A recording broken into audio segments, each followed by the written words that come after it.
Hey, welcome back to No Hype Beer Reviews. Unless it's your first time, then welcome. Please consider subscribing. If you do, hit that notification bell, get all the updates. Release after today's video. So I'm drinking right now Black is Beautiful from Goose Island.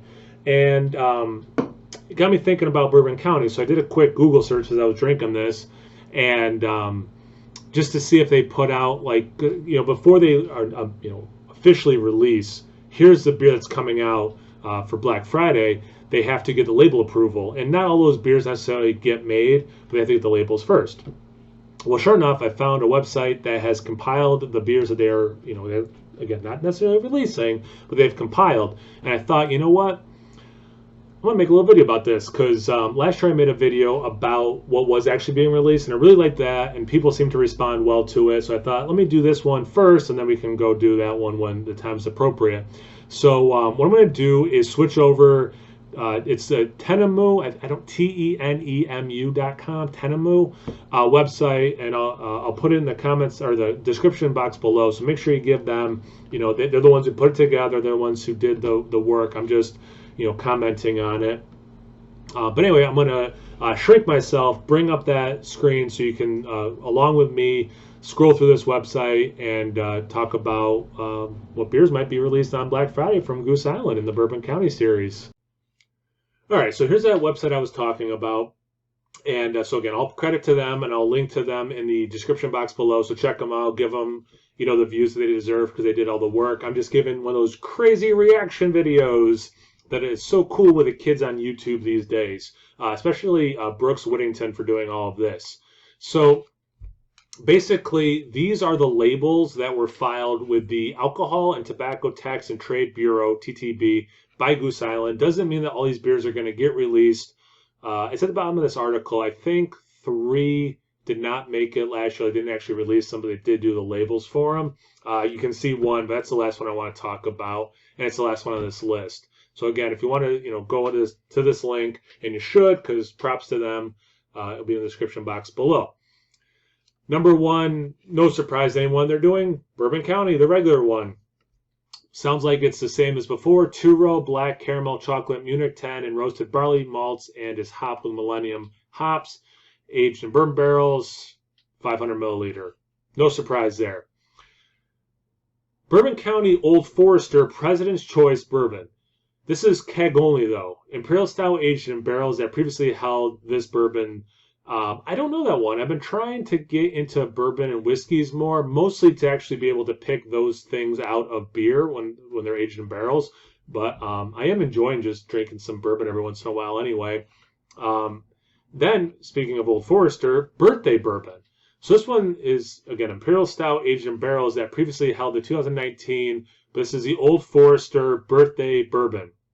This one is supposed to see bottles and kegs. And again, not all these necessarily be released. I love the idea of them doing more single, because the regular Bourbon County is a mix of barrels and they mix everything together. I love the idea of them doing more releases where it's single, I don't want to say single barrels, but single spirit barrels. Like, okay, this is only this kind of a spirit barrel that we age these in. And so I'm a big fan of these. Then we get into what I think is kind of interesting. There's 3 that have the word anniversary in them. And I'm going to assume that it's not that this company or whoever is having an anniversary, that's Goose Island that's having the anniversary, or that Bourbon County specifically is having an anniversary. Like one of the 5 or 10, it seems like every 5 or 10 years, right? Those are important anniversaries. But you get the Stout Eagle Rare. Imperial Stout aged for 2 years in bourbon barrels that previously held Eagle Rare bourbon. Those are bottles only. Sign me up, right? Then the other one is Stout, or another one is Stout Weller, Imperial Stout aged for 2 years. So it's going to have a lot of that barrel in it, in 12-year-old bourbon barrels that previously held Weller. And then the Blanton's, Imperial Stout aged for 18 months in bourbon barrels that previously held that. That's kegs only though. 18, okay, because I think they usually do about a year for the regular, but that's interesting to me. Okay. 2020 Reserve Bourbon County, and the kegs, I'm sure I'll never see any of the liquid that's in any of the kegs, but ISO. 2020 Reserve Bourbon County Brand Stout Old Forester 1910. This one's kegs only also. Imperial Stout aged for 2 years in bourbon barrels that previously held this Old Forester 1910. I'm assuming that's a hard to get barrel, or they didn't get many of those barrels. Here's to me where I can talk a little bit more about specific things. I don't know those barrels. Some of those aren't even getting into bottles that I would have a chance of getting. But here to me is where it gets a little bit more interesting. Bourbon County Brand Special Number 4. Imperial Stout aged in bourbon barrels conditioned on bourbon barrel-aged maple syrup from Bissell Maple Farm and coffee from Intelligentsia Coffee. That's what they like to use when they do these coffee beers. Let me get my soapbox for a sec. You'll notice I had to take a sip before I got into this. I want the regular coffee stout back. I don't care if it's every other year, just like I want the regular barley wine back. And again, I don't care if it's every other year. I don't care if every other year those get released at the same year, or they stagger them. Like 1 year you get the coffee stout, 1 year you get the barley wine.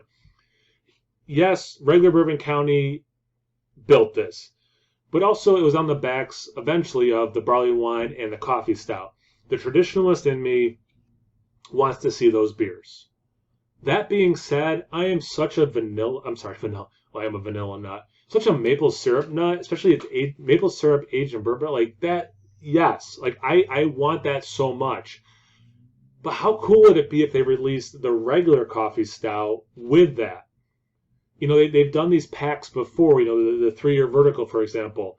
Imagine if they did the maple one and then this just a regular coffee stout. And then you got to compare the two or something. I don't know. I wish they would do. I don't know. Maybe I'm too scared of the changing times, but I would love the regular coffee. But that being said, I am huge in search of that beer. Then you get Bourbon County brand Kentucky Fog.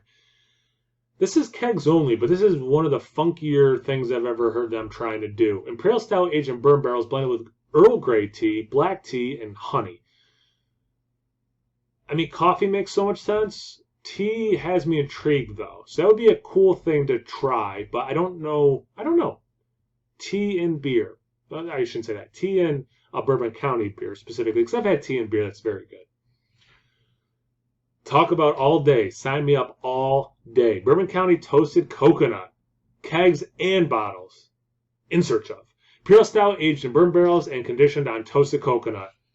All day, every day, I want that beer. They've definitely done coconut well in their bourbon counties. I think this year should be no different than any other year. Sign me up. I'm so excited to get my hands on that. The one that I'm glad that is last on this list, because the last one I want to talk about, and it's going to build off what I said about the coffee stout and the barley wine. Bourbon County brand, Peaches and Cream Wheat Wine Ale. Wheat wine style ale aged in barrels that previously held larceny bourbon and conditioned on both peaches and vanilla. This is kegs and bottles as well. After having the larceny barrel aged, I went out and bought a bottle of larceny. I thought it was quite good. So definitely, I'm okay with them. I like that they're continuing keeping that barrel for the wheat wine. I like the wheat wine a lot. Again, I want the barley wine brought back. Maybe they do the wheat wine 1 year, the barley wine the next year, or they do wheat wine every year. I like that they're doing the wheat wine because I think it's a good beer. But why not? Maybe like the year you do the barley wine, you do a wheat wine with other adjuncts like this one, with the peaches and the vanilla. And then the next year it's just the wheat wine regular. The next year you get the barley wine again, and then you get the adjunct laden wheat wine. I don't know. I want the barley wine back. But again, that being said, just like that maple coffee one, I mean, vanilla in this, sign me up. Vanilla, please. Never enough vanilla. I love the idea of them putting vanilla beans in it.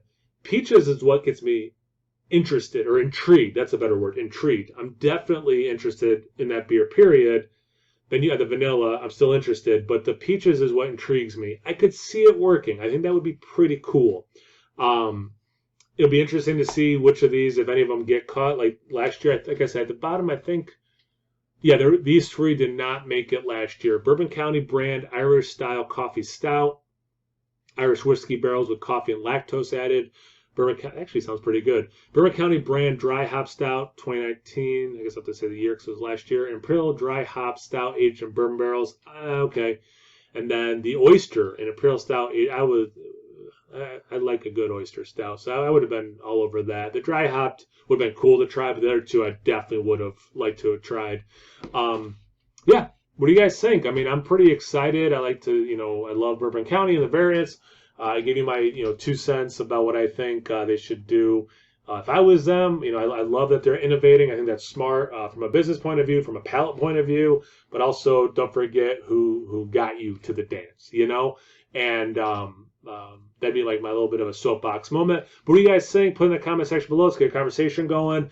Last year, I really liked putting out the here's what's actually coming out video. And, this year's kind of cool to it's not speculation, but hey, here's the labels they made. What do we think of that before we get into that video where here's what's actually coming out, let alone the videos where here's me drinking them. So yeah, really excited.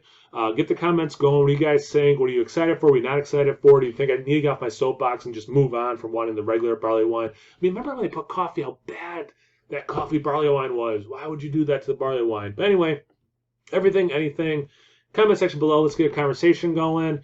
Thank you guys for watching. Really appreciate it. Check me out on Instagram and Tap. No Hype Beer Reviews at both those places. So please like, comment, subscribe. Most importantly, I'm so little in this little box. Cheers.